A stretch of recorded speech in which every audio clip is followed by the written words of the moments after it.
Washington, D.C.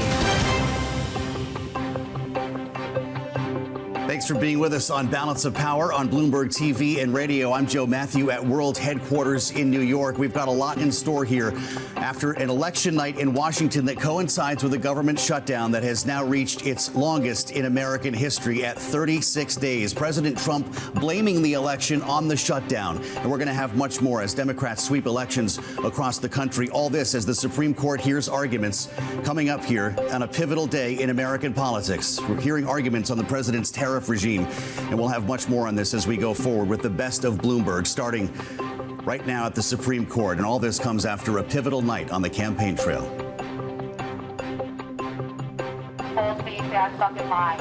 Tonight you have delivered a mandate for change, a mandate for a new kind of politics, a mandate for a city we can afford.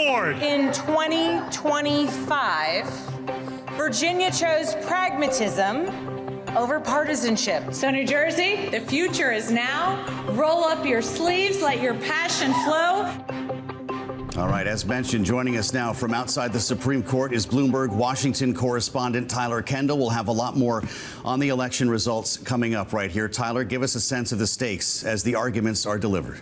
I'd much rather be put in a position where this isn't the choice where I have to be. Yeah, hey, Joe. So we're just about a little over 2 hours into the oral arguments today, and it does appear that the justices may be casting doubt on the Trump administration's argument. There are two central questions at the center of today's hearing. One, does President Trump have the legal authority to impose tariffs under IEPA, the International Emergency Economic Powers Act, because it's never been used in this way before? And two, if he does have the authority, can he do so without congressional approval? And it is that latter question that appears to really be at the forefront of the justices' questions today. Many of them are asking the Solicitor General just this. In fact, we're hearing the Solicitor General, who is representing the administration, try to distance the administration's argument away from the fact that tariffs can be used as a revenue raiser. We're going to keep hearing this come up because revenue raising sounds a lot like the power of the purse, which sounds like it would fall under Congress's purview. Instead, the White House is trying to make this all about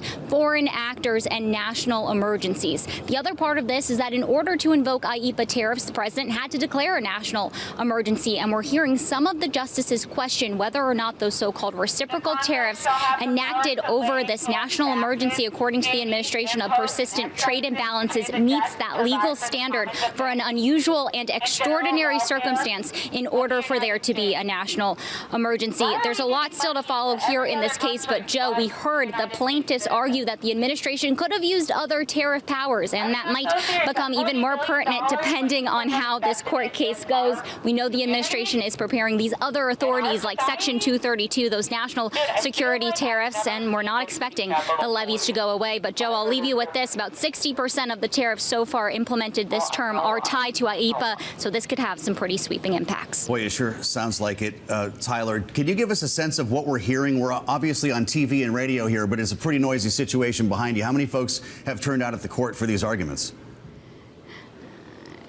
So there is a crowd here against President Trump's tariffs. We know that this court in particular has some weighted circumstances when it comes to presidential authority, because while the Supreme Court has ruled on an emergency basis around President Trump's policies before, this is the first time the court is hearing a case related to his actual policy that would have long-standing impacts. This is a longer-term case, not just an emergency ruling. So that's really significant here as we look at the broader circumstances, but definitely loud out here in front of the Supreme Court today. Well, it sure sounds like it, Tyler. Thanks for being on duty in an active atmosphere once again in the nation's capital. We'll be back with Tyler a little bit later on in the program as we turn our attention to the elections from last evening as promised, including right here in New York City, the mayoral election that brought the self-described Democratic socialist Zohran Mamdani to the podium in a victory rally last evening.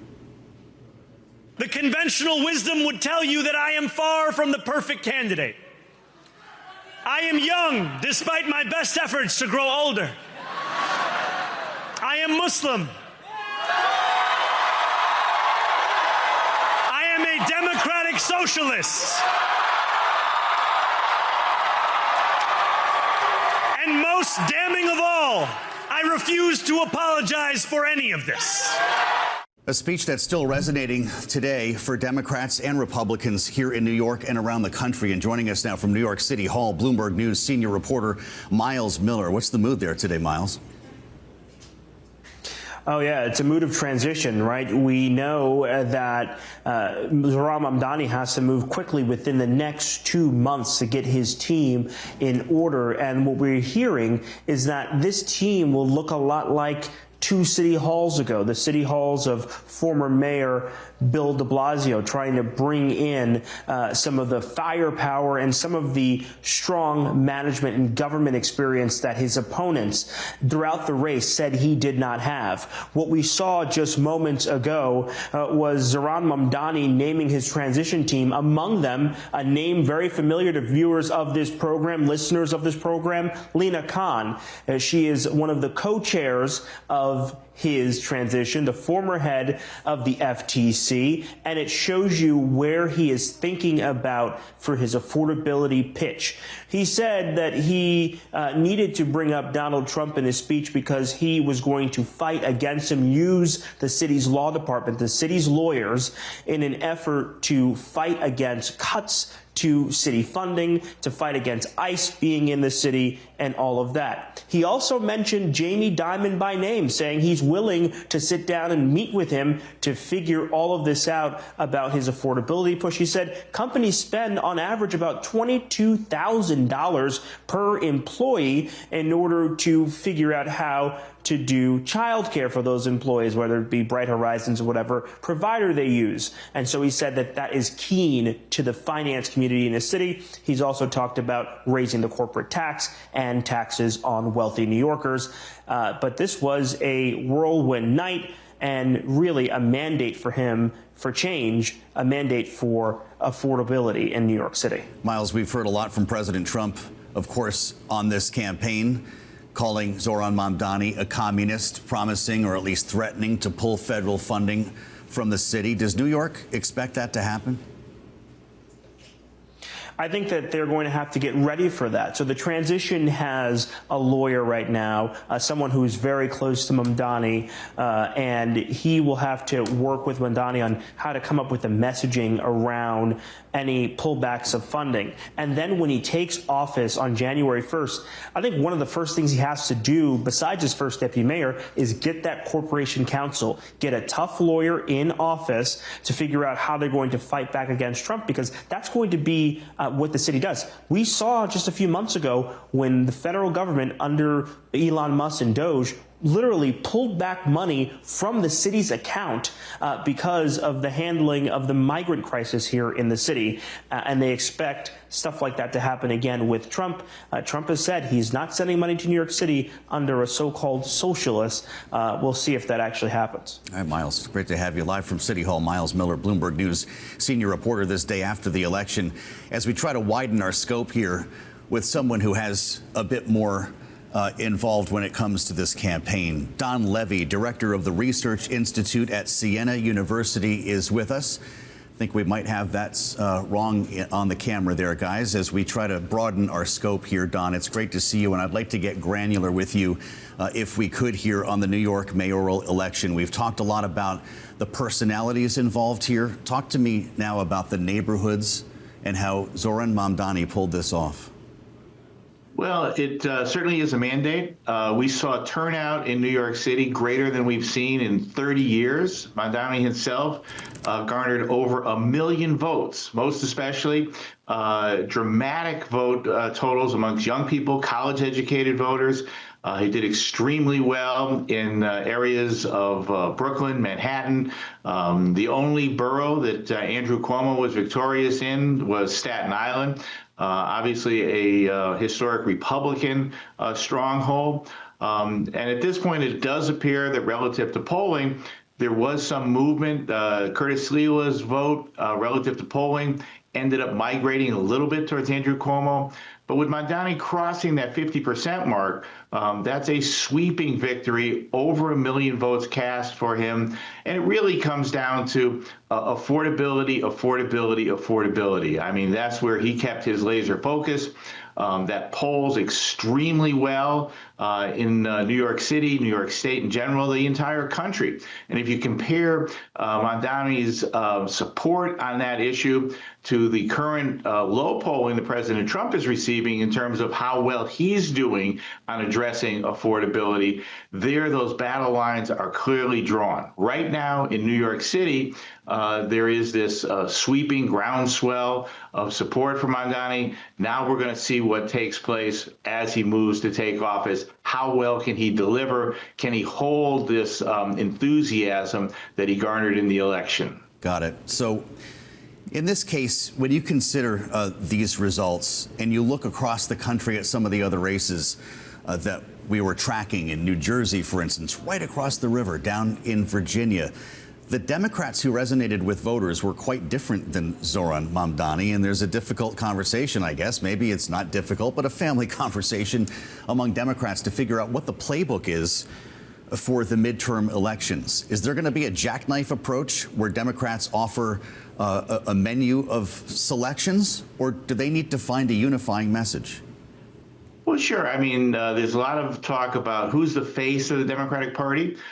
Clearly, and we've seen already, Elise Stefanik, who more than likely is going to oppose Kathy Hochul for governor here in New York, is very out front describing Mamdani now as the face of the entire Democratic Party. It appears, when you look across the river at Mikey Sherrill's victory, if you look in the D.C. area, of course, in Virginia, Abigail Spanberger, there are multiple faces of the Democratic Party right now. In New York City, it's Mamdani. But, if you look at Sherrill, if you look at Spanberger used the word pragmatist. That's a different sort of Democrat.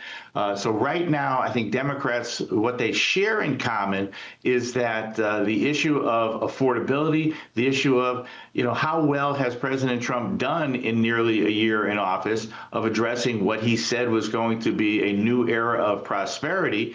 Voters last night, in effect, said, I don't feel that way. And so they're looking for these Democrats who really are quite different. Sherrill, Spanberger, Mamdani, very different Democrats, but in their specific areas, whether it's New York City or New Jersey, they were turned to by voters to say, please do a better job of helping me with affordability, my job, my child care, my cost of housing. Those are issues that voters, in effect, said President Trump has not sufficiently addressed, and now they're looking for quite different Democrats in these different areas to address those issues. Donald Trump says Trump wasn't on the ballot and shutdown were the two reasons Republicans lost elections.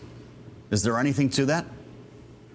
Well, sure. I mean, there's certainly a history of Trump overperforming when he is on the ballot. What's interesting last night is these Democrats overperform. Mamdani crossed that 50% mark. That was one of the question marks. Could he?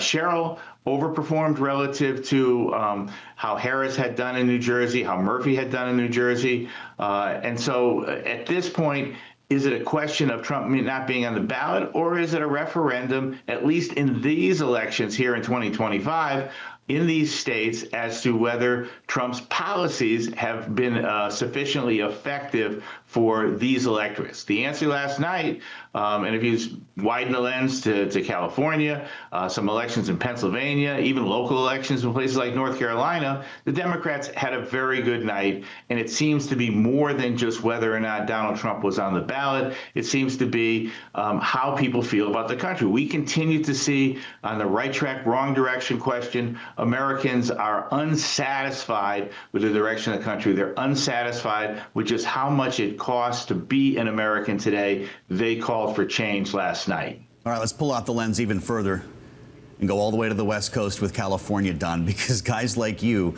are going to have a pretty interesting job in the months ahead, resetting your map to go along with a number of congressional maps that are actively being redrawn, not just California, not just Texas. How far do you think this goes, and how different will the country look by the time it's done?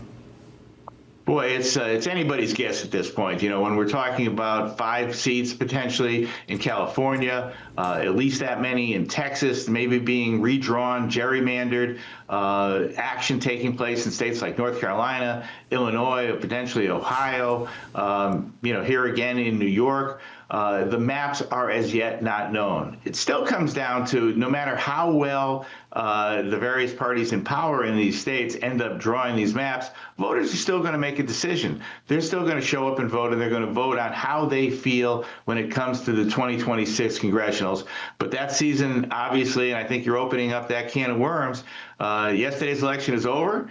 Now we are into the 2026 campaign, and it will be waged in many, many congressional districts around the country. Sometimes we say there's as many as 65 swing districts that could go either way. We'll wait for the dust to settle. It could take quite a while to know exactly what these districts look like, but I anticipate we could have that many. We could have 65 districts when we get to next November who will decide who's in control of the House of Representatives. Wow, pretty wild. I mean, we've got a long time, of course, between now and the midterms. Well, in fact, it's a year from 2 days ago. Does that mean that the midterm campaign starts now? The midterm campaign starts right now. Certainly, you're already seeing statements from various congressional office holders. They're taking positions, you know, whether they are celebrating last night's victory or calling attention to what they see on the Republican side of the foibles of the Democratic Party. We've got to fight through this shutdown, issues relative to health care, to SNAP. But the campaign is certainly going on, and every single issue that the country faces will be seen now through that lens of how is it going to affect the election a year from now. Really interesting, Don. It's fascinating to compare notes with you on this, and I wonder if there's anything comparable at this point when you look at turnout in our remaining moment to see presidential level turnout in an early vote in a state like Virginia in an off election year. Is this a new age of politics we're in? You know, hesitant to say it's a new age, but I think that what we're seeing is tremendous enthusiasm, interest. The turnout in California is staggering in an election where all there was is one single referendum on the ballot. The turnout in New York City, we saw young people turn out, and we've been talking about young people turning out in droves for as long as I've been doing this job. But last night we saw it. So it is a time, I think, in America where many people on across the entire continuum are starting to roll up their sleeves and say, I've got to get involved. And cynicism that we were worried about in some of the last couple cycles seems to be drifting away. Yeah. And both sides are saying, roll up your sleeves and get the vote out. All right, Don, great to have you. Don Levy with us on Bloomberg TV and radio. This is Bloomberg.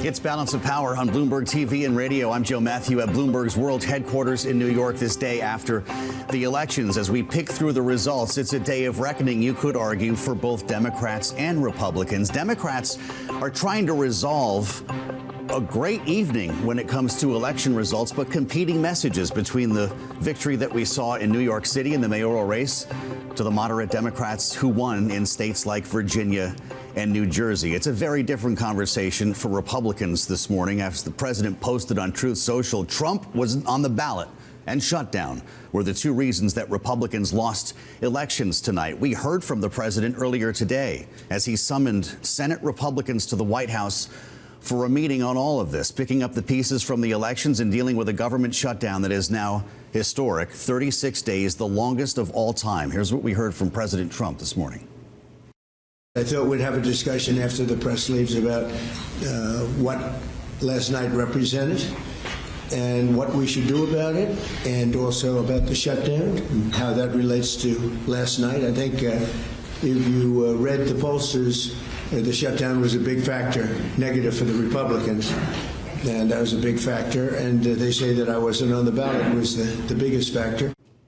Let's play it to the panel now. With us, Jeannie Shanzano, Bloomberg Politics contributor and visiting democracy fellow at Harvard Kennedy School's Ash Center. We're also joined by Republican strategist Maura Gillespie, founder of Blue Stack Strategies. Great to see both of you on this day after. And Jeannie, I hope you got some rest because you were up with us late last evening. I'm wondering your thoughts on the way the president is positioning this, which, by the way, is different than congressional leaders. We heard earlier today from the Speaker of the House, this wasn't even a Republican story last night. The president says shutdown had a big part of it. Is he right?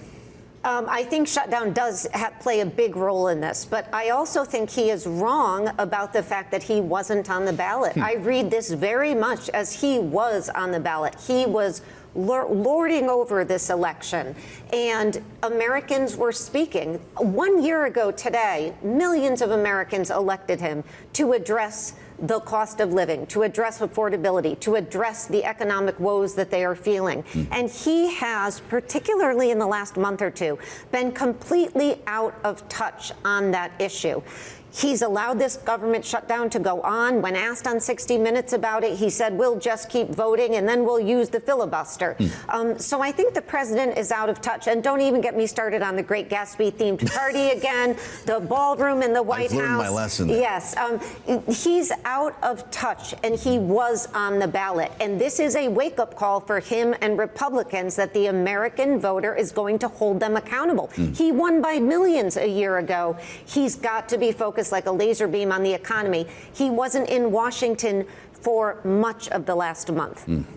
Maura, I'm curious to hear your take on this here in the conversation that the president must have been having with senators in the room today, urging them to kill the filibuster. It's noteworthy that none of those senators came out to the sticks, as they call it, the stakeout position in the driveway of the White House. Usually they'll come out and talk to reporters to frame what happened and maybe get some good publicity out of it.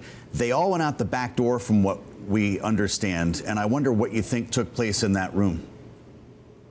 I'm thinking there's probably discussions being had on the way back to the Capitol, because senators and truly Republicans at large need to think about the role that Donald Trump has played in the past and what currently is happening. To Jeannie's point, he was very much on the ballot last night in terms of, especially New Jersey. You saw the exit polls that said people were voting for Cheryl, not because they liked her as a candidate, because they were voting against Donald Trump. That is a massive thing to be looking at, especially, you know, in terms of how polarizing he as a candidate is and how he is as a president, but it's the policies and it's the lack of focus on the issues that he promised to address. This golden age of America that he promised to bring forth has not happened.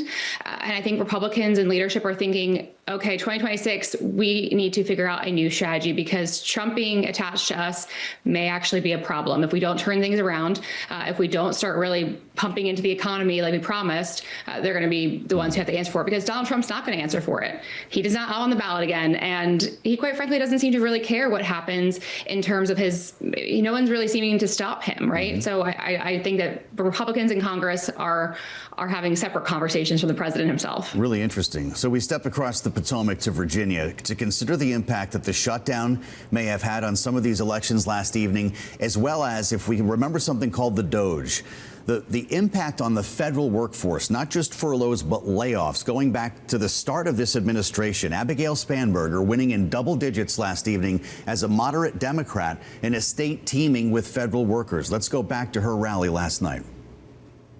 Right now, our federal workforce is under attack, and the chaos coming out of Washington is killing Virginia jobs and creating economic uncertainty for tens of thousands of families. Government employees, government contractors, small business owners who are impacted by the chaos coming out of Washington.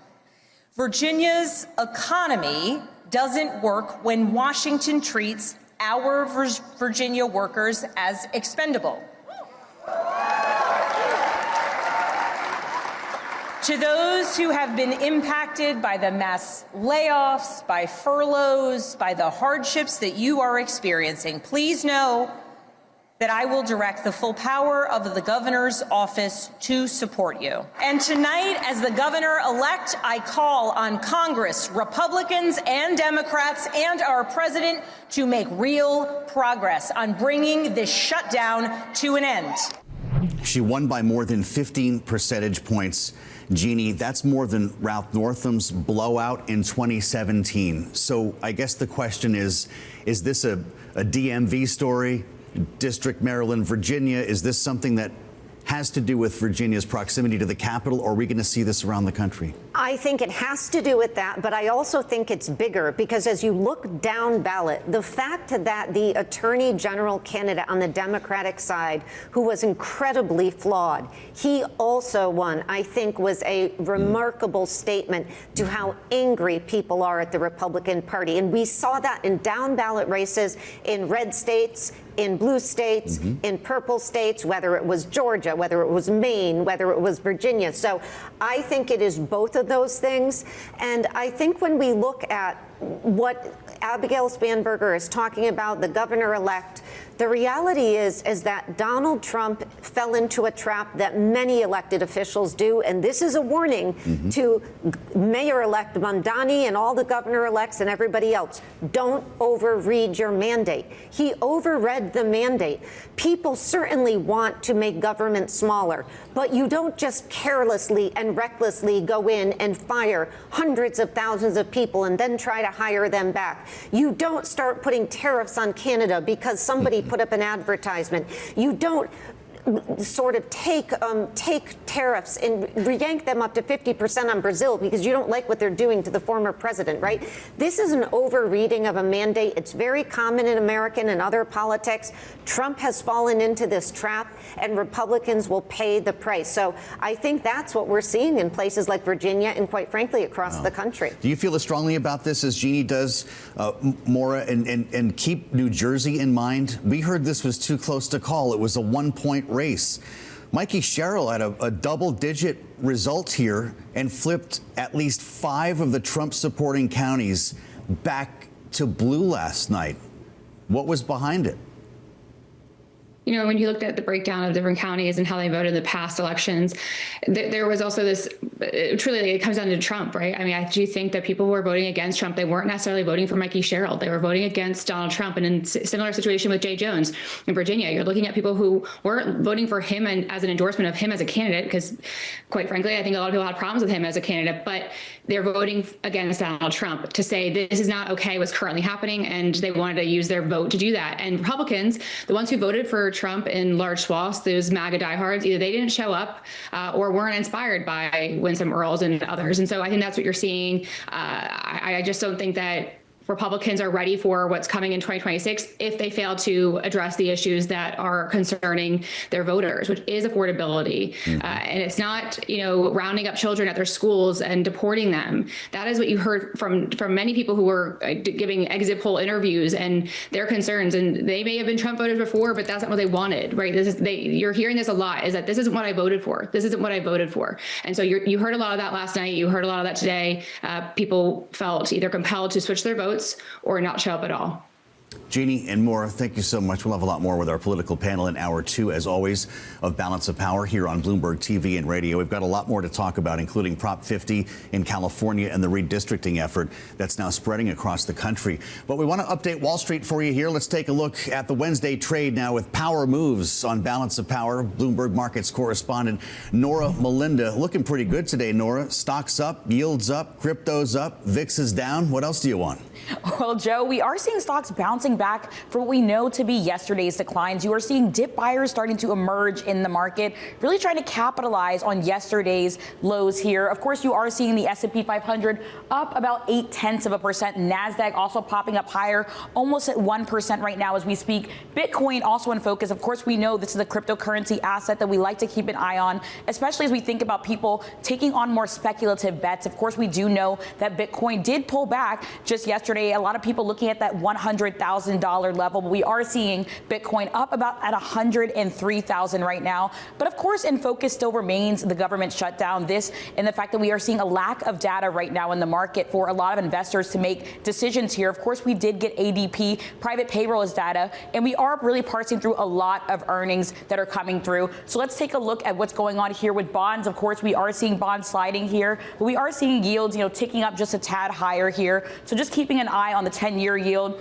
at about about 4.2% right now as we speak. But back to those earnings that we were discussing. So we are seeing a lot coming through in terms of the read on the U.S. consumer right now. Let's take a look at shares of Kava, down about 0.5% right now. Of course, we do know we are seeing a bifurcation right now in the market. U.S. consumers really just stepping away from fast casual restaurants and more going toward fast food restaurants like the likes of McDonald's. We've also got McDonald's in focus. You are seeing McDonald's up higher, more than 3% right now. And that is just because we're seeing them having to really rely on deals and discounts to really entice and appetize customers right now in this environment. It still clearly is a tough environment here on a macro basis for the U.S. consumer, Joe. It sure is. I'm looking at some of the chips getting a bid back today here. Norah, AMD, we thought was a disappointment last evening. It was lower in after hours trading. It was a bit lower this morning, but it seems like AI is back on the menu. It seems like people cannot leave artificial intelligence alone. Of course, we know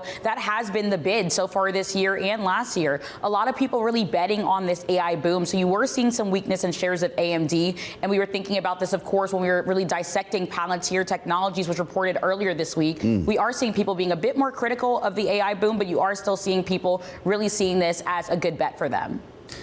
Really interesting stuff here. Great to have you with us, Norah, as always. Bloomberg Markets correspondent Norah Mulinda will be with us over the course of our 2 hours of broadcasting, a special edition here as we welcome our global television audience to the party we normally throw on the radio every day here on Bloomberg. I'm Joe Mathieu at World Headquarters in New York. We're going to keep tabs on the markets here and also the state of politics in America. We'll spend some time with Michael McKee coming up next as the Supreme Court hears arguments in a case that challenge the president's tariff regime. We'll have much more on that.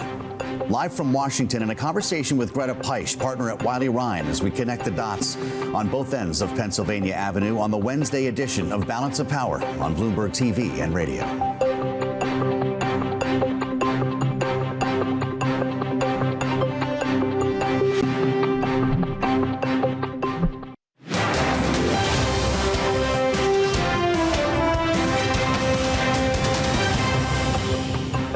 It's Balance of Power on Bloomberg TV and radio. I'm Joe Mathieu at World Headquarters in New York. We've got our eyes on Washington and specifically the Supreme Court back in play today, hearing arguments in a case that challenges President Trump's tariff regime, which is, of course, based on a declaration of emergency. Those arguments being held now. It won't be decided today, but we're trying to read tea leaves, as always, with an ear on what is happening inside the Supreme Court. Coming up, our conversation with Greta Peisch from Wiley Rein, and we're going to dig through some of this in a moment with Michael McKee. Let's put an ear on some of these arguments so far. This is straight from the court a short time ago. Justice Sonia Sotomayor in conversation with the Solicitor General John Sauer. Let's listen. I don't understand this argument that it's equivalent or that foreign powers or even an emergency can do away with the major questions doctrine. Didn't we in the Biden case recently say an emergency can't make clear what's ambiguous? As to that point, I believe the court has never applied the major questions doctrine in the foreign policy context. But we have, emergency context, not foreign policy counsel, context. We have never applied it to foreign affairs, but this is a tariff. This is a tax. Joining us now, as mentioned, Michael McKee, Bloomberg International Economics and Policy Correspondent. You've actually been listening to this, and well, thank you for it. Mike's watching, so you don't have to. Are we getting any sense beyond the partisan break on the court how this might land? We do have a sort of sense that it's not looking good for the administration. There are two ways the court can decide this. One would be, well, three ways. One would be to say there's not an emergency here, but the justices have avoided getting into that argument for the most part, leaving some deference to the president in that case. But the other would be to rule on what you would call the merits. In other words, does the president have the power that's in the law? Is it in the law, the IEPA law, that enables him to impose tariffs? And the government is arguing that, yes, there's a broad exception in there because he can regulate. And regulate could mean taxes. And the other side is arguing, the plaintiffs are arguing, in this case, it doesn't say taxes. And the argument turns on whether or not you could put a fee on something, but that's to cover the cost of it, as opposed to a tax, which is a revenue raiser. And the argument is that this is a revenue raiser, and the justices seem somewhat sympathetic to that. And the other is, as you heard from Justice Sotomayor, the major questions doctrine, which is something that's come up, especially with the conservatives on the court in recent years, that suggests that you cannot assume that a president, or in most cases an agency, cannot assume a power that Congress has given them to overturn a major policy of the United States. And so the question is this a case of president overturning a major power of the Congress that would be allowed? And there seems to be, and this is the part that may be bad for the administration, Justice Gorsuch, who's very big on this, suggested that he thinks there's a major powers question involved here. So it looks, as you say, there is a breakdown. The three conservatives do seem to be siding with the administration, and the three liberals seem to be deciding the other way. But right now, it looks a bit like Justice Gorsuch might find himself in the major powers question, and that you would see the chief maybe go along, and then Amy Coney Barrett seems to be leaning in the direction of the plaintiffs, but it isn't completely clear. Well, if you talk to the administration, they would tell you that this is just the first of many options they have to base tariffs on. The president on Truth Social, literally life or death for our country. The ability to apply tariffs, in his case, under IEEPA. They'll come back through many different venues to keep these tariffs alive, won't they? Yeah, and the Justices asked the lead attorney for the plaintiffs, Neil Katyal, about that. And he basically said, well, then we have a different case. And it goes through the courts and it comes back in a different way. But if they did something that was legal under the statutes, then you wouldn't have this kind of dispute to settle. In that case, then, do the tariffs stay in place, or are they stayed for the rest of this term? Well, they're stayed until we get a decision, basically. And the decision is likely to come, most analysts say, sometime around the end of the year, Christmas, New Year's, that time period, because they did put this on an emergency track. There has been only a little bit of discussion about what happens if they void this and how you would get paid back. The Justice is not focusing on that, but Amy Coney Barrett making the case that this would be a real, as she put it, a real mess. And the attorney for the plaintiffs, Mr. Katyal, saying yes, it would, but there are ways to deal with it. Well, what would be? Does the Treasury just write a huge Ed McMahon-sized check and hand it back to all the countries who paid? It isn't clear, but the American consumer. The understanding is that those who have paid the tariffs would have to file a complaint in each case and go through the process, probably through the Court of Claims, which is a separate court, to get their money back. And the idea would be that if you're a small importer and you've paid, you would join a class action. Got it. And so that all has to be decided if the justices strike this down. If consumers pay tariffs, though, you'd be part of that class action, right? That's not clear. How all that will work, whether you get that $1.50 check or not that you get with class actions that we've seen in the past. Well, we'll stay tuned on that. Really interesting. Bloomberg's Michael McKee giving us a peek behind the curtain today in the court as we add the voice of Greta Peisch, partner at Wiley, Rein, and former general counsel for the Office of the United States Trade Representative. Greta, great to see you. Welcome back. What's got your attention in these arguments today? Well, I think I would agree, I think, with most commentators so far that it does feel like the justices as a whole are leaning toward the plaintiffs away from the government and really challenging the government on their interpretation of the statute, on the delegation issues. Did Congress give this power, which is a congressional power, to impose tariffs to the president?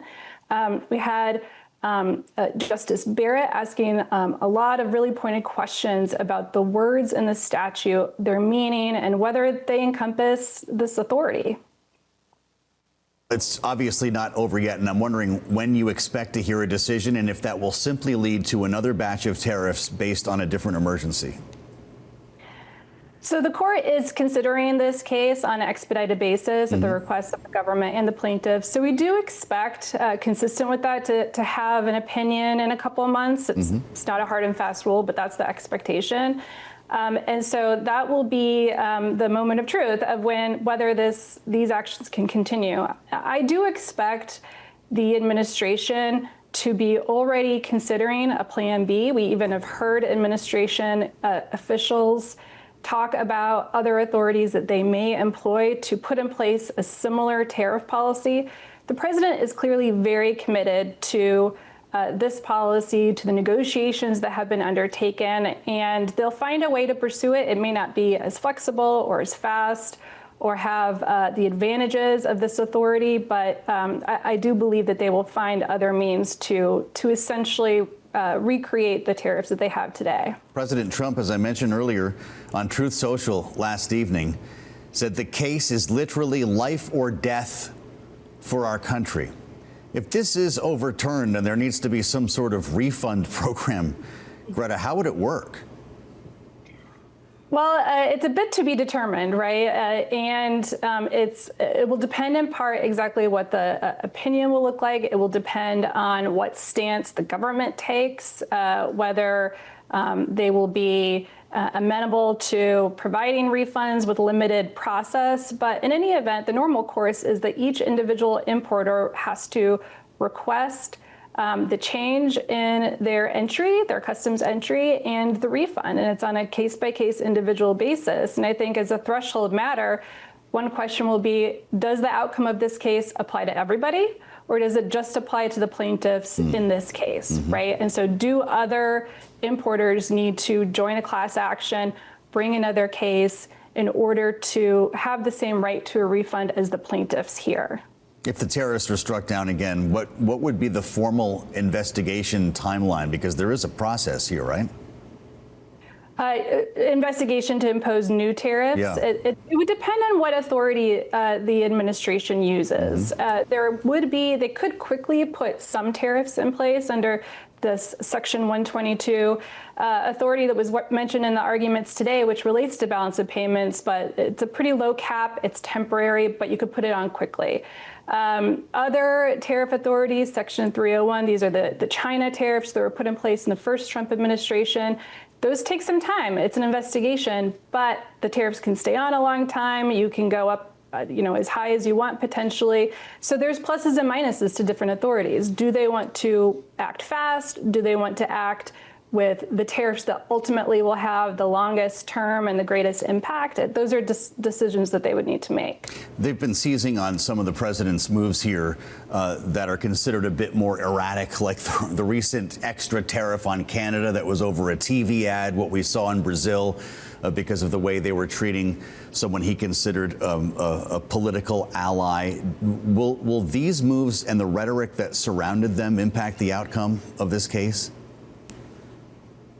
Well, it's certainly part of the atmospherics, right? As a technical matter, it shouldn't be part of the analysis of the key question, which is whether this statute confers the ability of the president to impose tariffs at all, right? Because once you get to that threshold, there is quite a lot of deference in the statute to the executive branch. This is an emergency power around foreign affairs. And in that sphere, there's just a lot of leeway given to the president to determine what is an emergency and what is the use of the powers that he has been given to address that emergency.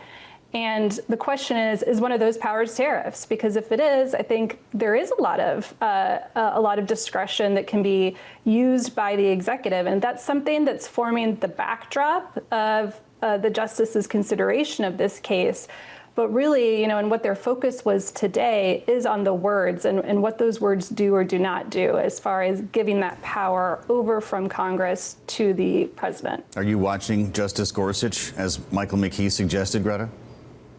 Yes, I mean, he really pushed the government quite hard in the initial round of questionings. The government went first. He really seemed to go out there and say, I do see a major questions doctrine problem for you, government, representatives. And, he did have tough questions for the other side as well. But, I think he did put that out there as a hurdle that the government is going to have to overcome. Well, you step back and look at this, and I don't know what the conversations are like when you're off the air and talking to your colleagues at the law firm. But whether it's this case, whether it's the court cases around the use of National Guard troops in American cities, the court cases around mass deportation raids.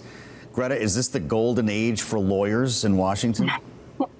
Well, I can only speak for trade lawyers, and I would say we are very busy, in fact, and we are watching this case very closely because it could have incredible implications, in the near term for companies, but also, going forward. Is this just setting a new standard and new parameters for what trade actions are going to look like going forward? I just got a note from Matt on the terminal, and it's important to our conversation we were just having about refunds. If we get to that point, would it not be a world in which the importer received the refunds and then would have to distribute money at some point there? Could it be an importer class action suit?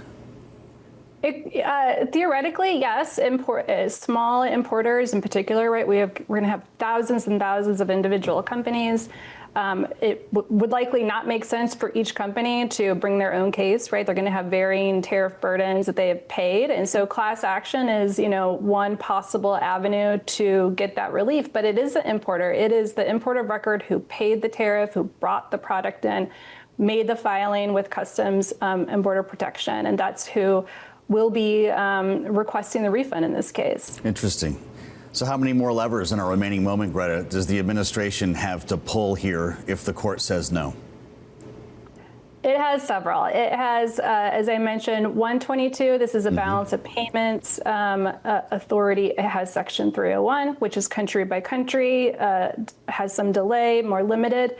It has the Section 232 tariffs. These are the sectoral tariffs where investigations have been started on a broad swath of sectors and products, which can at least partially replace the tariffs here.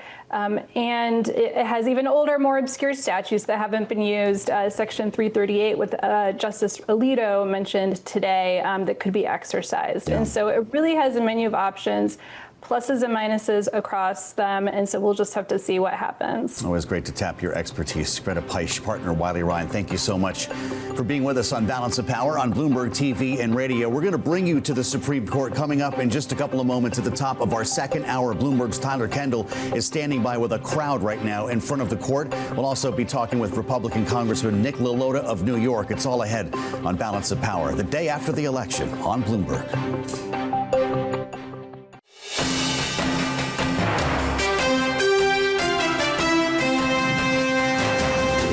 This is Balance of Power, live from Washington, D.C. President Trump blames the election on the shutdown, now the longest in history. Welcome to the Wednesday edition of Balance of Power on Bloomberg TV and radio. This day after Democrats sweep elections across the country and the shutdown hits 36 days. All this as the Supreme Court hears arguments in a challenge to President Trump's tariff regime.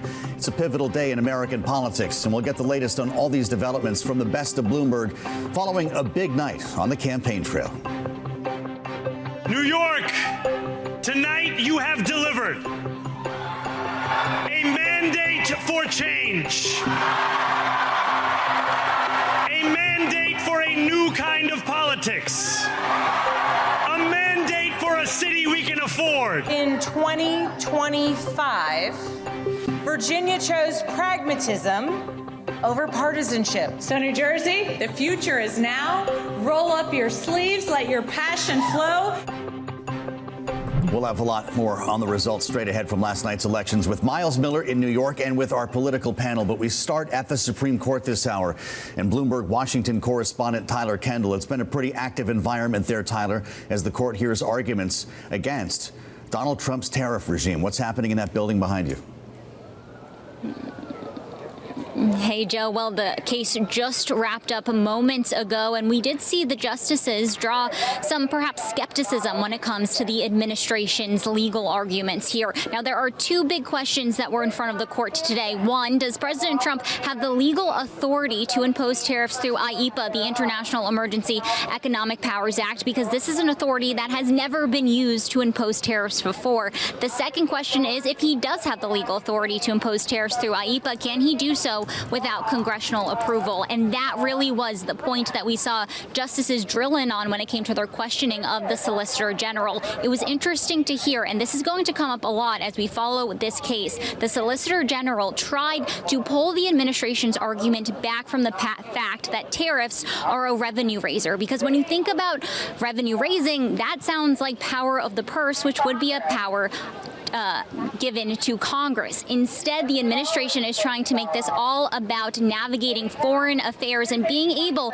to give the president broad authority when it comes to national emergencies. Now, we did hear some of the justices raise questions about whether or not the national emergencies that have been declared, just to jog your memory, fentanyl and the border for those tariffs against China, Mexico, and Canada, and then the so-called reciprocal tariffs, that national emergency is tied to persistent trade imbalances. We did hear the justices raise some questions here about whether or not that meets that legal standard known as an unusual and extraordinary threat. At the same time, of course, the justices also pressed the plaintiffs in this case. Many of the justices, including the conservative justices in particular, raising questions about how this could potentially curb a president's authority to deal with foreign affairs. Now, no matter what happens here, this is going to have some broad impacts. Just for context, about 60% of the tariffs implemented so far this term are tied directly to IEEPA. And Joe, our analysts at Bloomberg Economics, say if there is a sweeping decision against the administration, that could drop the average effective U.S. tariff rate from 14.5% to 6.5% and could amount in more than $140 billion in tariff refunds. Well, pretty remarkable to consider the scale of a refund program if we get to that point, Tyler. I'm just curious who we're hearing in the background there. It's not uncommon to see large masses of humanity around the Supreme Court when they're dealing with social issues, but who's coming out to the court to yell about tariffs? Well, right now it appears that there is a now smaller group of protesters now that the argument has ended. But keep in mind, the Supreme Court agreed to hear this case on an unusually aggressive schedule, which means and indicates to us that they're likely going to decide this quickly. So perhaps people felt that they needed to get out their voice now. It's also important context here that while the Supreme Court has weighed in on this administration before, it's always been on an emergency basis. They've always weighed in that the administration's policies can persist while the broader question of the legality of the policies plays out in court. This is the first time the court is going to deal with that specific matter of the legality around the policy. I will say, beyond protesters, we saw other notable people in Washington here. We know that some key members of President Trump's cabinet, including the Commerce Secretary Howard Lutnick, Treasury Secretary Scott Bessent, USTR Jamieson Greer, were all in the room there, as well as some key Democratic senators. I had the chance to catch up with Senator Maria Cantwell, a Democrat from Washington, who sponsored a bill on a bipartisan basis in Congress that would curb the president's power when it comes to tariffs. She was there in the room today telling me today's an important day for her particular bill. So really bringing both sides of the aisle, both sides of the issue to the Supreme Court here in Washington. It sure sounds like it. Active day in the Capitol. Bloomberg's Tyler Kendall at the Supreme Court. We thank you, Tyler, as we consider what's happening on this day after the elections and picking up the pieces from results in races across the country. We talked about gubernatorial races in New York, or rather New Jersey and Virginia, and the mayoral race in New York, not to mention Prop 50 in California, all as the government shutdown reaches an historic milestone here, 36 days, the longest we have ever known. And the president blaming the shutdown in part for the results last evening, taking to Truth Social to say as much. Trump wasn't on the ballot and shutdown were the two reasons that Republicans lost elections tonight. That may or may not have been the case in New York City, of course, where self-described Democratic socialist Zohran Mamdani cruised to an easy win to become the next mayor of New York. He addressed his supporters in a late rally here in New York City. The conventional wisdom would tell you that I am far from the perfect candidate. I am young, despite my best efforts to grow older. I am Muslim. I am a democratic socialist. And most damning of all, I refuse to apologize for any of this. Joining us now from New York City Hall is Bloomberg News senior reporter Myles Miller. What's the vibe there today, Myles? Yeah, in 2 months' time, Zohran Mamdani will occupy the office on the other side of City Hall from where I'm standing right now. What we know is that affordability is the mandate. That's what he said today when he spoke before reporters, listing the members of his transition team, which includes former FTC chair Lina Khan joining that transition team. So you know it will be set up as really a bulwark against the Trump administration. He spoke about Trump-proofing New York City. Let's see how he can get that done. Well, he's not sworn in until the 1st of January, Myles. How will he spend his time assembling an administration and trying to appeal to the New Yorkers who did not vote for him? He is surrounding himself now with people who understand city government, which to folks who were on the fence about him, who worried about how a 34-year-old with no true government running experience could run City Hall, should give them some pause, right? They are going to have on the transition folks who worked in city government, folks who worked at big nonprofits as well, all of it in an effort to bring the best people into city government, what we call the Bloomberg method, what Mike Bloomberg did when he was here at City Hall. Talking about the corporate leadership in this city, he said he would speak with Jamie Dimon at a later date. He said he was happy to hear from Bill Ackman saying that he wants him to succeed. But he talked about a pro-worker and pro-growth agenda. He said that he wanted to do much more to cut small business fines by 50% and said he wanted to eliminate regulations in the city that are no longer needed. But what he really said was he wanted to Trump-proof city agencies, so he wants to act quickly to figure out who his city lawyer, corporation counsel will be, so that he can be on the front lines of suing the Trump administration when he feels they overstep on, say, taking away federal funds. Myles, thank you. Myles Miller at City Hall, Bloomberg News senior reporter. We should note Michael Bloomberg is the founder, majority owner of Bloomberg LP, the parent company of Bloomberg Television and Radio. We've got a great panel for you here as we try to delve a bit deeper into these results and draw some insights with the help of Marc Short, former chief of staff to Vice President Mike Pence, a Republican strategist in our studios in Washington, D.C. as well. Ofirah Yheskel, director of external affairs at the Democratic Governors Association. Great to see both of you, and thanks for spending some time with us today on Bloomberg. Marc, you have a very good sense of the mindset of Donald Trump, having spent time in the first administration. What is New York in for? When we talk about Trump-proofing New York City, do you think he sends troops in? Does he cut funding? What's the next lever he pulls? No, I don't think. I think that's more a Mamdani play into his base. I don't think there needs to be Trump-proof. I think Trump is invested in New York because he has so much personal investments here and personal properties that he wanted, that's why he was weighing in for Cuomo. But, I think that there is a danger for Republicans to kind of dismiss this and say this is about the shutdown, or to say that because Democrats elect a socialist mayor of New York City, or even somebody in Virginia who called for assassination of a political opponent in his family, that this is just a foil for us moving forward. I think that is true. Some of these more radical candidates are a foil, but I think the common thread throughout this was the issue of affordability. And I think a lot of people elected Donald Trump because they were concerned about the inflation they experienced under Biden, and they wanted it solved. And I think that, to your first segment here, this trade policy has continued to make life unaffordable. And I think there has to be a change in policy from the administration on that. Well, it is pretty remarkable that the same issue involving costs and inflation, Ofirah, the same issue that brought Donald Trump back into the White House, in fact, the same issue that put Zohran Mamdani into City Hall here in New York. Is that a statement on the way President Trump has handled tariffs and the economy? Because the polling shows that he's underwater with the American people on that issue. I think that lane was totally open to both Abigail and Mikey Sherrill last night in their landslide victories that are going to be a lot of momentum for Democrats, because Trump has created this opening on the economy and affordability. He simply has not lived up to his day one promise to lower costs for the American people. And I think last night the American people in Virginia and New Jersey sent a really big message about how they feel about that and who they pin the blame on. And I think it's pretty clear that they feel that Republicans own the pain on this. Well, there were a lot of questions today, this day after Ofirah, as to what would be the unifying message for Democrats. And maybe it's just as simple as that: bring costs lower, the same issue that dogged Democrats in the last administration. But when you have a Zohran Mamdani, who in many cases has an approach that's being rejected by moderate Democrats who won last night, how do you rationalize this landscape for your party?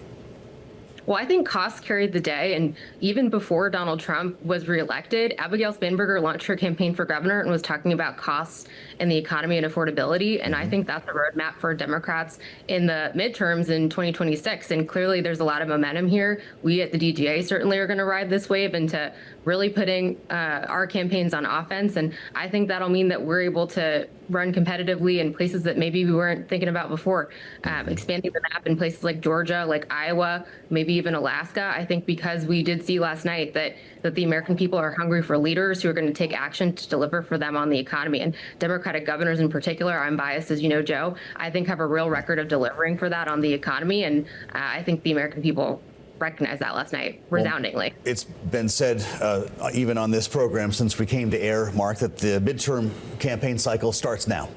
So what is the Republican answer to what happened last night? Well, look, I think Americans look and say Republicans have the White House, the House, and the Senate. Yeah. And so it's less a message on the Democrats. It's more of saying, if you're not fixing this affordability issue, then we're going to make a change. I mean, to the Democrats' campaign message, these same governors were in Congress supporting Biden's massive spending that causes inflation. So it's not like they're really pure on helping to control costs here.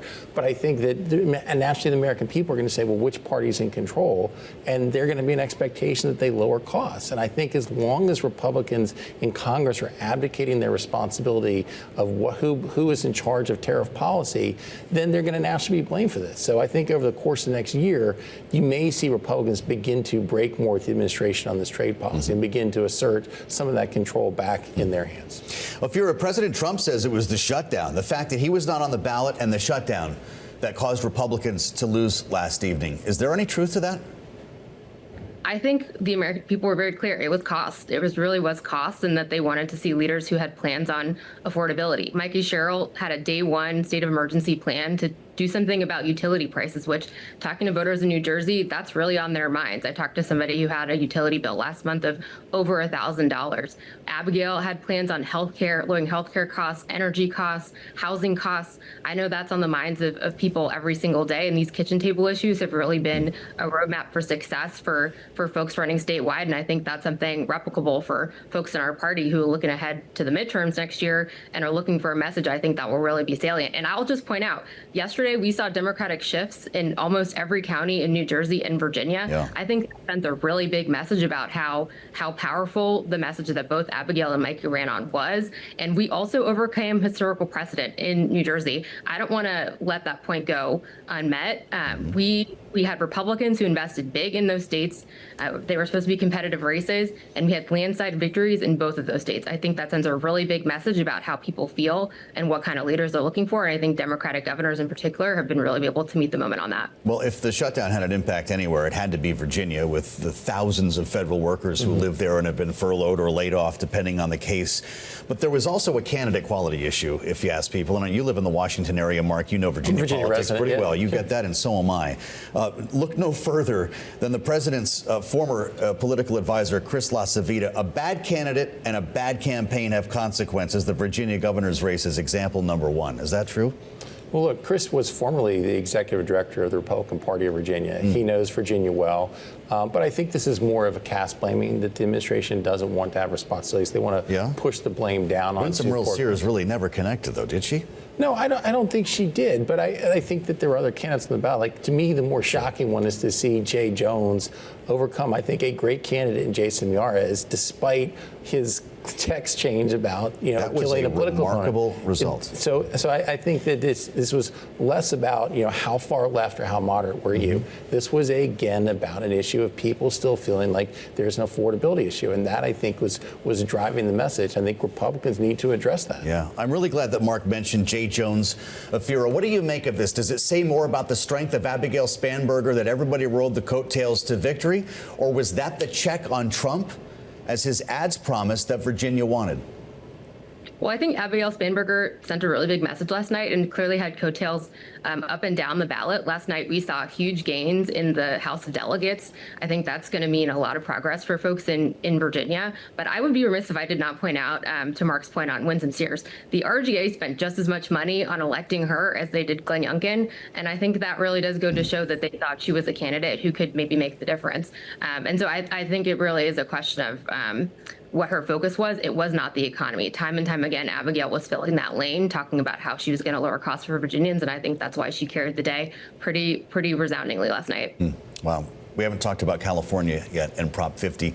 You were the legislative affairs director in the first Trump administration. You know what it's like to deal with this season that just opened in Congress. When you start rewriting maps all over the country, how difficult will it be for Republicans to get their arms around new districts and know where to invest?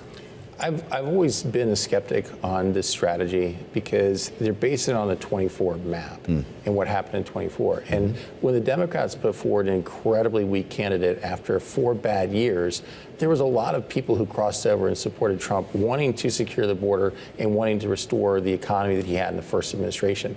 That doesn't mean they're reliable Republican voters. So when you're drawing a map like in Texas, because many Hispanics, I think, were really concerned about what was happening at the border, they then are not necessarily going to say, hey, I'm a reliable Republican voter necessarily in 26. And if you're drawing maps based on that, I think there's a lot of concern. And I think you have the other irritation that for other Americans look and say, hey, wait, this is supposed to be done every 10 years. And so I think that maybe you'll see some backing off of the redistricting in other states. Interesting.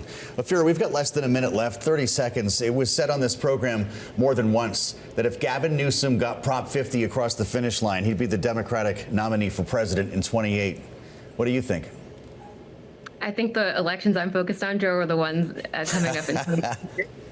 But we're obviously really proud of the leadership of Governor Newsom in California. And I would zoom out and say that I think Republicans brought us on this path of redistricting because they know that they've taken on a really deeply unpopular, toxic agenda. And the American people last night sent a really big message about what they think about it. So there you have it from both sides of the aisle this day after. Well done, Marc and Ofirah. Great to see you both, as always, here on Balance of Power on Bloomberg. Coming up, New York City Mayor-elect Zohran Mamdani continuing his victory lap after last evening's results. We'll have more from our political panel next on Balance of Power on Bloomberg TV and radio.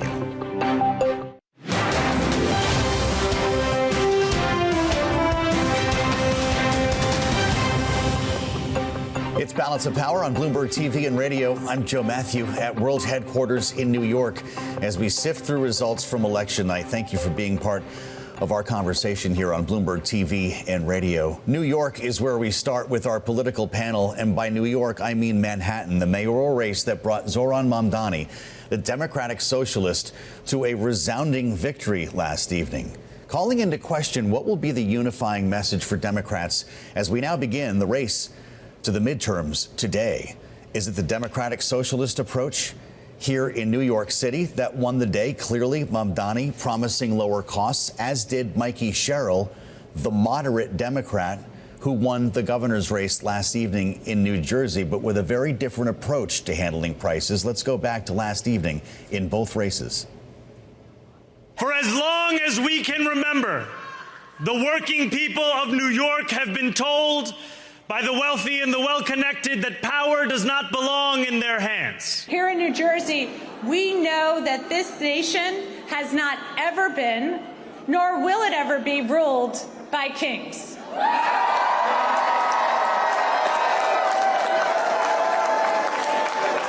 We take oaths to a constitution, not a king. Joining us now, our political panel, Bloomberg Politics contributor Jeannie Shanzano, visiting democracy fellow at Harvard Kennedy School's Ash Center, our Democratic analyst, alongside Republican strategist Maura Gillespie, the founder of Blue Stack Strategies. Great to see you both here, Jeannie. We could have gone on and continued to play Abigail Spanberger from last evening as well, and I would ask you, which of these messages wins the midterms for Democrats nationally? I think we're going to have to wait and see, because the reality is now is they have to deliver. And so if Mamdani can deliver on these promises, that may be a pathway forward for some Democrats. But I think his message is a very specific message to New York City. And I think the contrast between the two women, Cheryl and Spanberger, their sort of centrist national security approach, that is probably the pathway where the Democratic Party party will go. But again, we're going to have to wait and see. I think the beauty of this is they have these divergent pathways. It is a big tent party, and they are all focused on the same thing, which is costs, affordability, cost of living. You know, one of the shocking statistics I heard recently, Joe, was if you are a young person, you will on average not buy your first house until you are 40 years old. And that, for many young people, sounds like you're not buying it until you're middle-aged. I'm very sorry to say. But I think it speaks to why, particularly in a very expensive area, Mamdani is resonating. But they're all focused on these issues of making life more affordable. And so I think whoever can get there will be a pathway forward. The fact of the matter is, though, Zohran Mamdani did not have a significant Republican challenger in New York. Do you think that would have changed the outcome of this race or meant a more narrow gap? Because what we saw in Virginia and New Jersey, certainly New Jersey, with a significant Republican challenger, it was the moderate Democratic message that worked.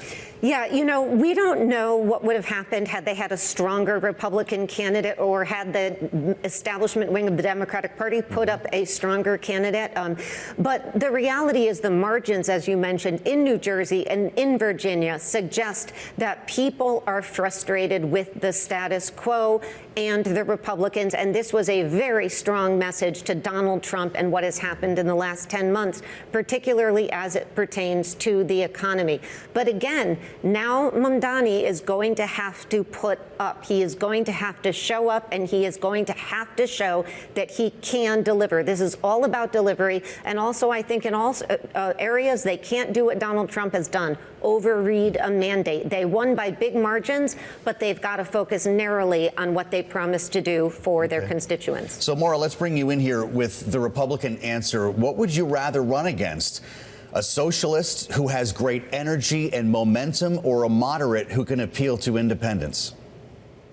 Easily the Mamdani. I mean, I think that when you look at his campaign, it's also going to be, something to watch out for is which version of him will we get as mayor of New York City? The person who has been running tried to tone down his rhetoric and try to, almost caveat some of the things that he has said in the past to make sure he get through. People voted for Andrew Cuomo not because they liked Andrew Cuomo. They voted for him because they were scared of Mamdani. And that's really what happened last night. And I think, Curtis Lewa, I won't even go there, but that's the reflection that Democrats have to look at is what does that say for them as a party? Yes, Jeannie's right in that they are trying to appeal as a Big Tent because there's this opportunity to take dissatisfied Republicans and bring them into the fold if they can, but they can't do that with the Mamdani as their center point. So I do think you're going to see campaigns on the Republican side really hoping to be able to capitalize on the New York City's newest mayor. What did you make of Mamdani's speech talking about the fact that Andrew Cuomo's public life is over? He went so far as to say that that'll be the last time he ever says his name again. People in the room loved it. How did that echo across Manhattan?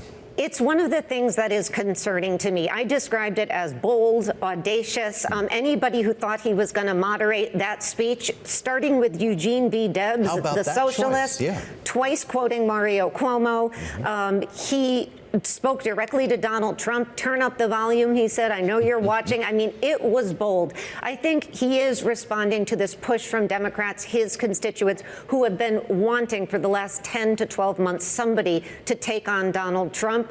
But I think as you talk about appealing to Democrats more broadly across the country, which obviously he doesn't have to do right now, but the question is, can you deliver? But I don't think we should at all cast aside what is an absolutely meteoric rise on behalf of Zohran Mamdani. A year ago, nobody knew who he was, and he organized and he put together a coalition and he delivered. Now, in fact, people are talking about the Donald Trump Zohran Mamdani voter, Joe. That tells you how far we have come in the last 12 months. He did pick up a couple of them. He did. This is a real thing. Was it a missed opportunity, though, in that speech, Norah, to not reach across the aisle? I don't think that's his focus, right? He's not necessarily focused on that. It also shows that his inexperience and the fact that the emotions clearly got to him last night, and he felt compelled to be, which we saw a little bit in the debate, where his presence on stage was pretty smug at times. I'd say most of the time, but my opinion. But I think that was what came through in his speech last night, and so.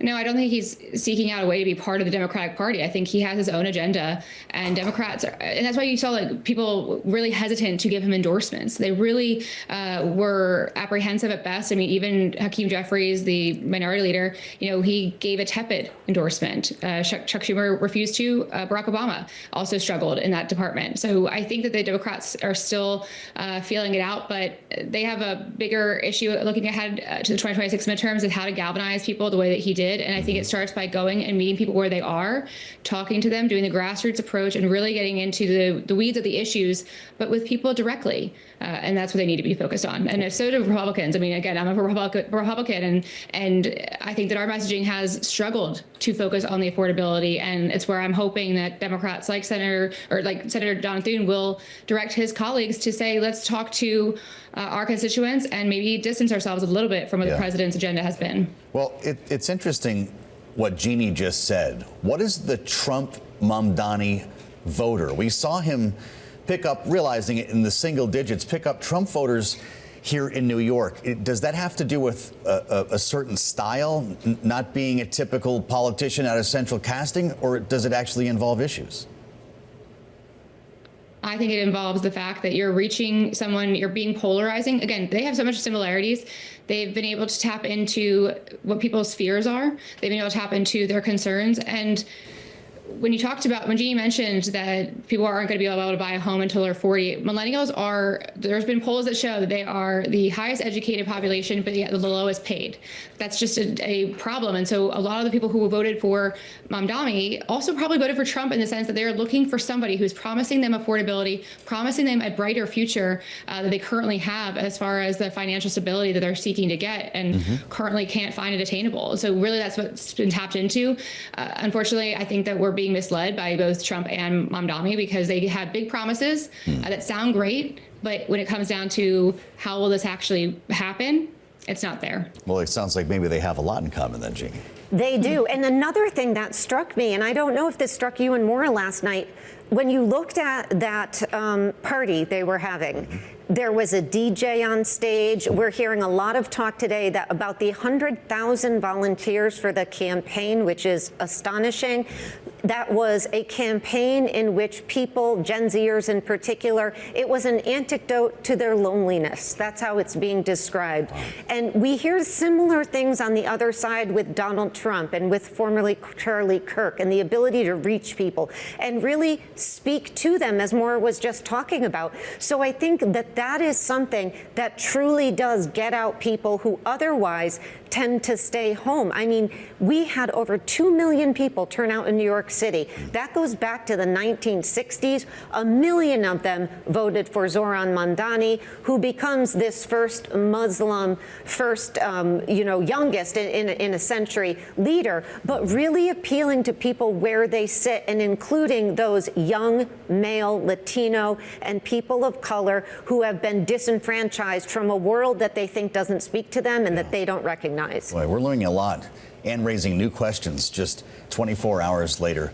And I appreciate both of you, Jeannie Shanzano, Maura Gillespie, for a great conversation. We appreciate your insights here on Balance of Power this day after the election. I'm Joe Mathieu in New York, and thanks for being with us on Balance of Power. We do want to update Wall Street ahead of our conversation with Congressman Nick LaLota, the Republican from New York, will be with us. But the volatility continues on Wall Street as we swing higher. And joining us now for Power Moves, Bloomberg Markets correspondent Norah Mulinda. How's it going, Norah? Well, we are seeing a rebound in markets, Joe. If you're taking a look at major indexes, let's look at the S&P 500, up 0.8%, NASDAQ up more than 1%, and the Dow Jones Industrial Average also rising here. Of course, we know this is a difference from what we saw from yesterday's declines. You are seeing dip buyers out here emerging in the markets. But let's look at our friends up north. We've also got some activity happening in Canada. Let's take a look at the loonie. Of course, we did get news that the Bank of Canada cut 10% of staff. Of course, we know Marc Carney really hunting for savings right now. We know the loonie has been the worst the second worst performer in the G10 against the dollar so far this year. So we really are seeing some weakness in the loonie, pairing a little bit of the declines that we did see here. But of course, the focus really still remains on the Canadian economy and what the effects here look like for the loonie. But let's move back to the U.S. There were some earnings to dig into that we've really been receiving.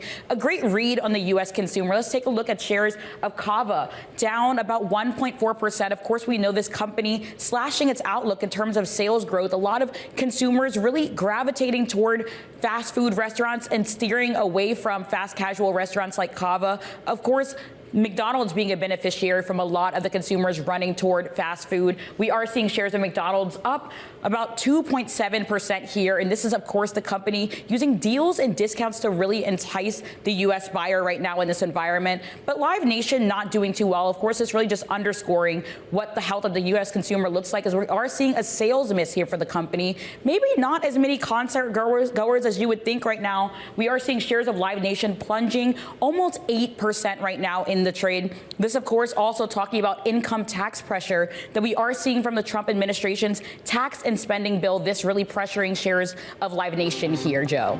Fantastic. Bloomberg Markets correspondent Norah Mulinda covering the waterfront for us here on Balance of Power. The update on Wall Street, we thank you as always. And coming up, we get back to the economy and tariffs with Liz Pancotti and Congressman Nick LaLota, only here on Bloomberg.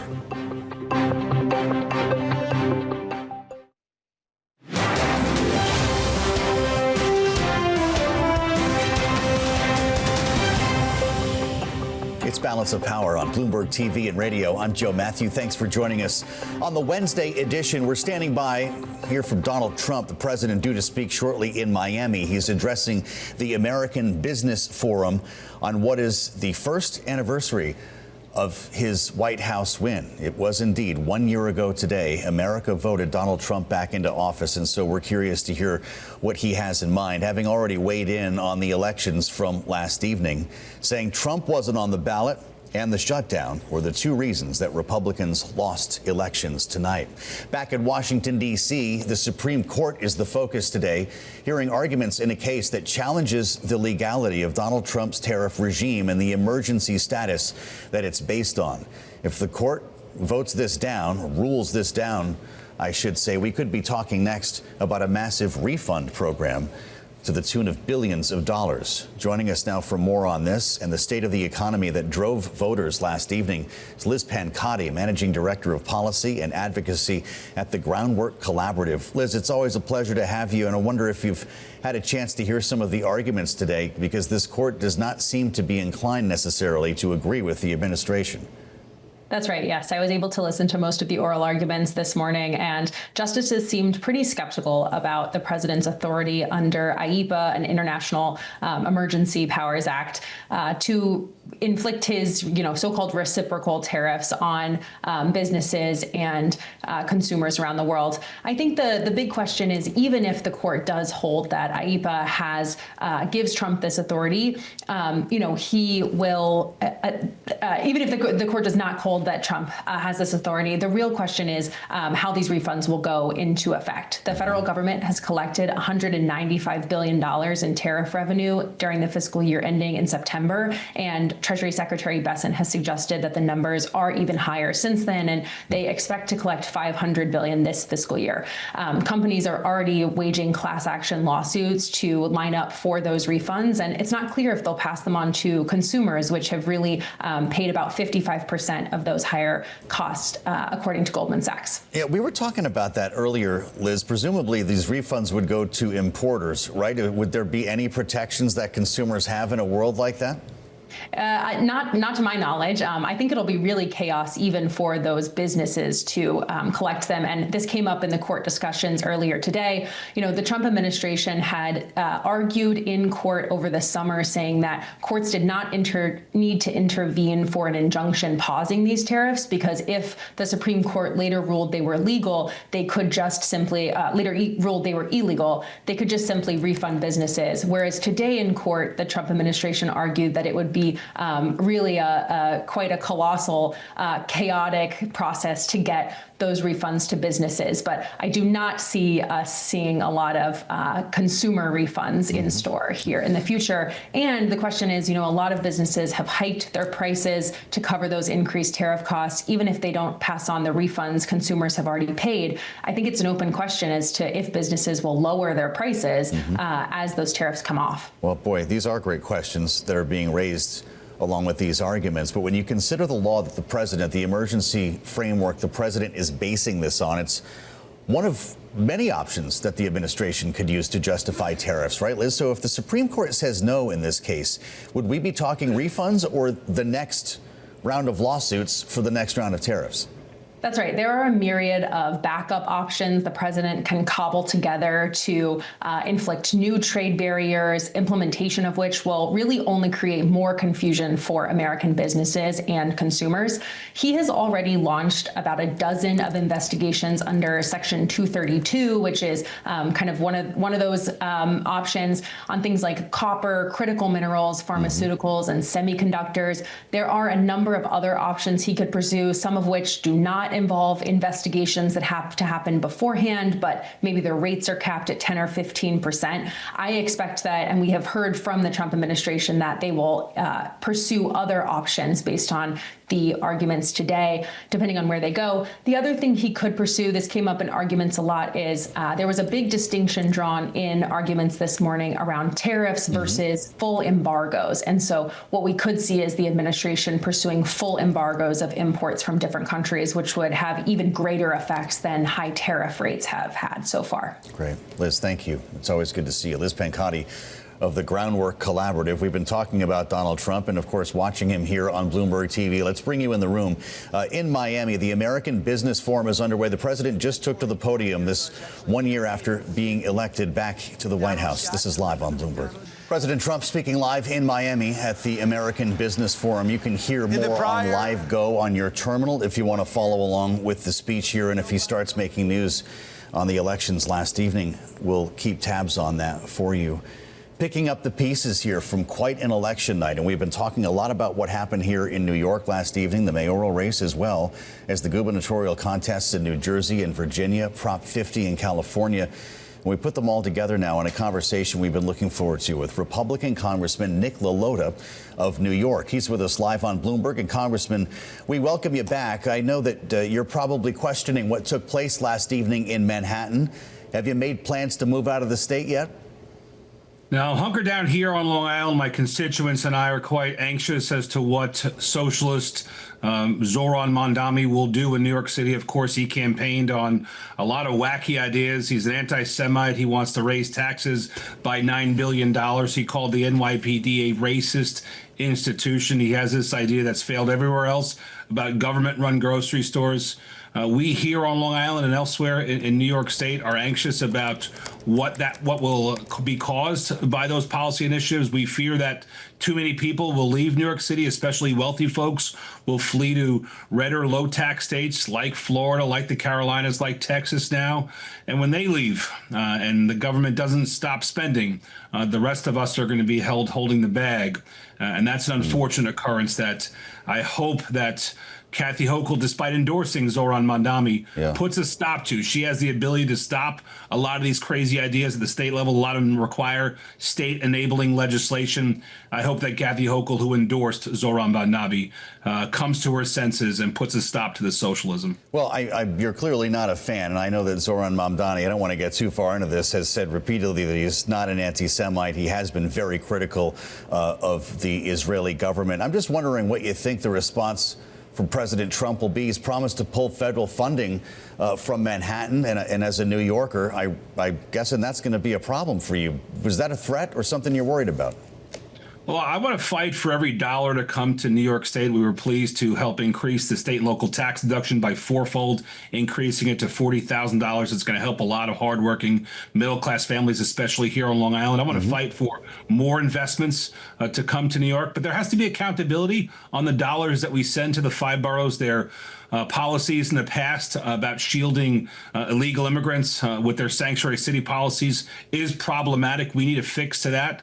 I hope that we can live in some sort of equilibrium where Folks who run New York City can have good policies, and the federal government can send money to New York City and New York State. But I hope that we can live at a better equilibrium and not send good dollars after bad policies. I'd like to ask you about the shutdown, Congressman, and I'll take this opportunity to tell our listeners and viewers about a headline that just crossed the terminal. The FAA has issued a ground stop notice at LaGuardia Airport. And of course, that's something we've been hearing a lot about. I took quite a few hours to get into LaGuardia from Washington, D.C. a couple of days ago, and this has become par for the course. We're on day 36 of the shutdown, which means it's record length, and the president today brought Senate Republicans into the White House for a meeting, having already said on Truth Social that the shutdown was partly due to blame for Republican losses last evening. I don't know if you agree with him on that, but there does seem to be a sense that this could end now that we're through the elections, maybe even within days, by the end of this week. What's your thought? Yeah, for decades, clean CRs were the resolution that Republicans and Democrats agreed on when they couldn't agree on policies elsewhere.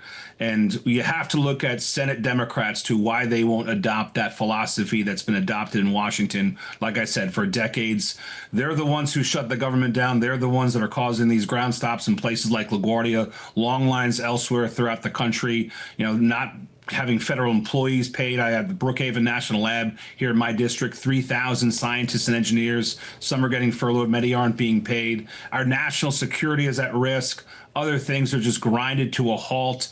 This shutdown needs to end. Others will profess the political implications of it, but there's a real human implication of federal employees not getting paid. There's a national security implication of us not being able to deploy our troops in the right manner, gather intelligence in the right manner, and then programs like SNAP. And let's be clear, 99% of House Republicans, 99% of Senate Republicans voted yes every time to fund those programs and to pay those troops and pay those employees. It's the Senate Democrats that are holding up, and I'm pleased that the president is meeting with Senate Republicans. But it's time for Chuck Schumer to have some courage and meet with Senate Democrats and release his stranglehold that he has on the American people. Well, we understand that was a pretty chippy meeting at the White House. The president was on Truth Social saying Republicans terminate the filibuster, get back to passing legislation and voter reform. Does it make you nervous, the idea of a Democratic leader in the Senate pursuing an agenda with no filibuster?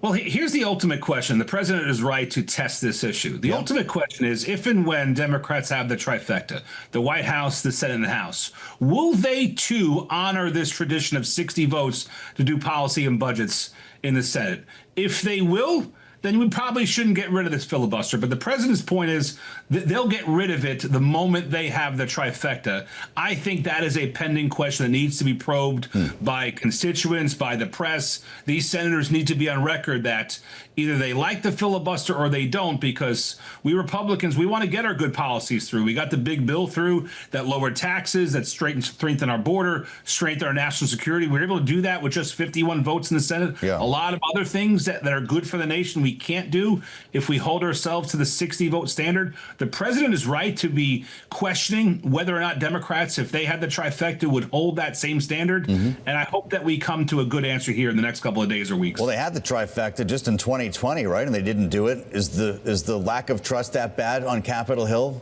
that you still don't know?